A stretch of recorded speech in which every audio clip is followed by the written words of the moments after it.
Gino manda questa barzelletta che parla, caro Salvo, di animali che poi sono animaletti piccoli, perché parliamo sempre di animali, perché vedi i nostri ascoltatori come sono poi precisi. Io ho detto che avrei parlato di animali e si adeguano. E lui ha mandato una barzelletta sugli animali, grazie. Solo che insomma parliamo di animali piccoli, ma proprio piccoli, ovvero i formicoli.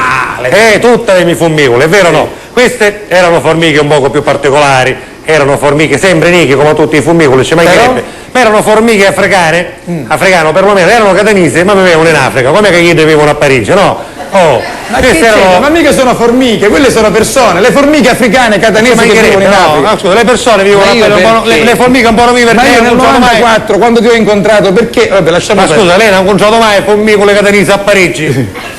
Lei quando ci dice una formicola, vede che ti scapazza e chi ti scappa? O te lo capivo, è catanese, no? Scusa, no? Anche se è a Parigi. Se non che queste formiche, Salvo, devono essere per forza catanesi. Ho capito! Perché la posso contare in africano, non ne capiamo se no, capisci? Formiche catanesi. Formiche catanesi che vivevano nella savana.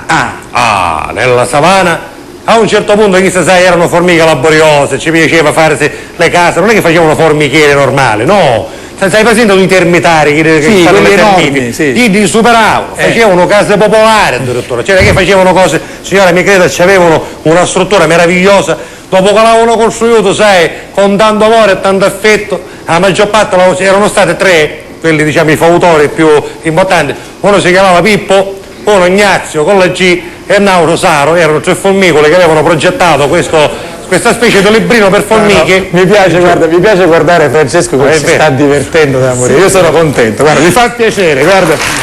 Sono contento di averti incontrato, sapevo che eri un ottimo cantante, però sta divertendo, è così. La sta piacere, no? Puoi venire, hanno 14 sogni al Pala Catania, se vuoi venire, te facciamo un rosate. Con i brigantini. Esatto. Poi ti faccio da ognuno un bigliettino, non ti preoccupare. Dicevo. Perché tu non viene davvero, Viene davvero. E l'ho visto che è più liscitia, non è che non l'ho visto. È foroso e non è che. Si vede che c'ha questa vena di sangue catanese un po' messo, si vede, capito? Anche sardo che sono sempre isolati. Allora, chiudiamo questa barzelletta. Perché, insomma, non finiamo. Questi tre formiche avevano progettato il tutto, erano contenti, salvo Gnonno, in quella parte della savana si stabilì una famiglia di elefanti.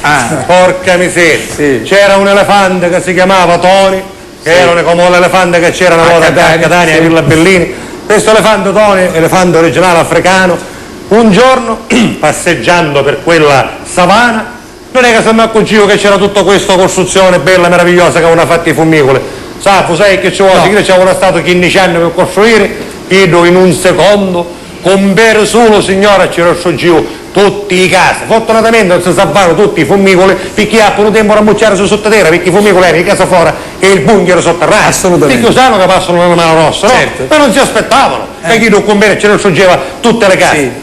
Se avevano accampato una volta, se avevano fatto le capanne perché avevano emergenza, avevano fatto una specie di accampamento, questo ogni mattina arrivava e ci raggiungeva l'accampamento. Perché passava sempre da là e ci raggiungeva tutto cosa, dei ride bestie però lo costruivano sempre da, sempre la cretine, no? Insomma, questo per circa un mese io costruivo una mattina e io sto rubavo la notte, io costruivo una notte e io sto rubavo la mattina. Un giorno tutte e tre, Pippo, Ignazio e Saro, le tre formiche che avevano progettato, si misero d'accordo, aizzano la folla, si misero sopra una cutoliscia nella savana tipo palco e la cominciarono: formiche di tutta la savana, uniamoci contro l'oppressore, il leofante che ci distrugge tutti i giorni le nostre case, ce lo dobbiamo prendere e lo dobbiamo uccidere. Dice, ma come facciamo? Noi siamo formiche. Si dice, ma noi siamo assai, siamo quando a Germania. Per cui Germania è unificata. Sì. Per cui ora ci facciamo una cosa, acchianiamo tutti sul ramo che io passa sempre da qua, come io arriva sotto il ramo, noi ne ci allanziamo sopra tutto, quanto siamo? 5 milioni di formiche, che lo mangiamo tutto, ci ammozzocone. Siete d'accordo? Sì, ci dobbiamo difendere le nostre famiglie. Allora sai, aizzate, acchianano in questo albero, aspettano l'ora X, si sentono i passi da lontano. Si stava avvicinando Tony, signora, l'elefante enorme. Il verso dell'elefante? Fai il verso dell'elefante. Preciso.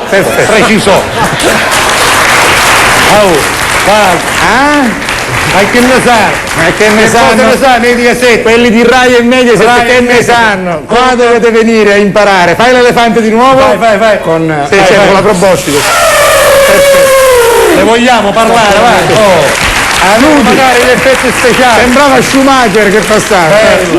Allora, per davvero Schumacher. Se non che, come io passavo che eravamo sotto il ramo, tutti i fummicoli che erano sopra quel ramo se ci avvalangano di sopra.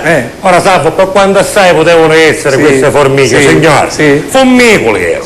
Per cui quella mole bestiale dell'elefante si indisse se un poco rincorre, perché sai, 5 milioni di fummicoli comunque sono assai. Io giustamente, come si indisse rincorre, prese un coppo di scrollato, turutù, con le ricchiazze cominciava a fare vento, abbolano tutti i fummicoli, il sciaboliu, savana. Ah, Salvo, guarda stanno. 3 fummicoli soli, solo 3, Pippo, Ignazio e Saro, ed esattamente fermi, localizzati in questa maniera. Pippo e Ignazio erano uno nella zampa anteriore destra e uno nella zampa anteriore sinistra, e Saro era che supera cozzo, e allora si parte Pippo e ci fa: oh Saro, a fuoco che non faccio ci diremo i peri. Giuseppe Castiglia, grazie a Gino. Grazie a Gino amico.